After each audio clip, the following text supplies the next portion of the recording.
ప్రవీణయ్య గారు ఈ లోకం నుంచి పోతే ఏమండి, ఇంకా అలాంటి వాళ్ళు 100 మంది లెగుస్తారండి హతసాక్షులు. నిజంగా ఆయనకి యాక్సిడెంట్ అవ్వలేదండి, హతసాక్షి అయ్యారు. నాకైతే ఇదిగో చూడండి ప్రియులరా, ప్రభునందు ప్రియులరా, నాకైతే అపొస్తలుల కార్యాలు 7వ అధ్యాయంలో స్టెఫను రాళ్లతో కొట్టి చంపబడి హతసాక్షి అయ్యాడండి.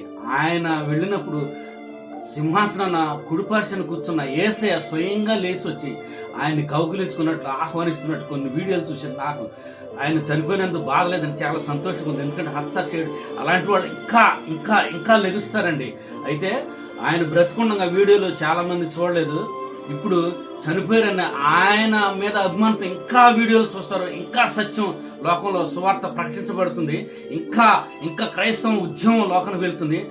చాలా మంది అన్యులు కూడా ఎందుకు చనిపోయారు ఏంటి అసలు హత్య అని అదని ఇదని అనుకుంటున్నారు కదా, వాళ్ళు ద్వారా ఇంకా అసలు ఎందుకు ఇలా చంపేశారని అంత ఉద్వేగంగా అన్యులు ఎందుకు అయ్యారని సత్యాన్ని తెలుసుకుందామని ఇంకా ఆయన వీడియోలు చూస్తారు. ఇంకా సత్యం ఇంకా ప్రకటించబడుతుందండి. బ్రతుకుంటే ఇంకా ఇంకా చాలా తక్కువ ఉంటుందండి. ఆయన చనిపోవడం వల్ల ఇంకా ఓవర్గా వీడియోలు చూస్తారండి.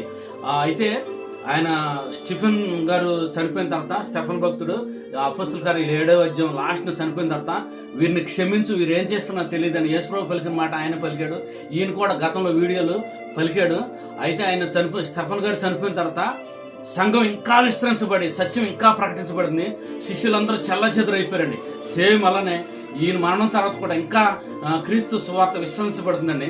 ప్రభువునందు అందరూ ఇలాగా క్షమించినట్లు ఉండమని, క్రైస్తత్వాన్ని ఇంకా ప్రకటించినట్లు సహాయం చేయమని, అనేక విధాలా తోడే నడిపించమని యేసుక్రీస్తు నామమును బట్టి మిమ్మల్ని అందరినీ కోరుకుంటున్నాను తండ్రి.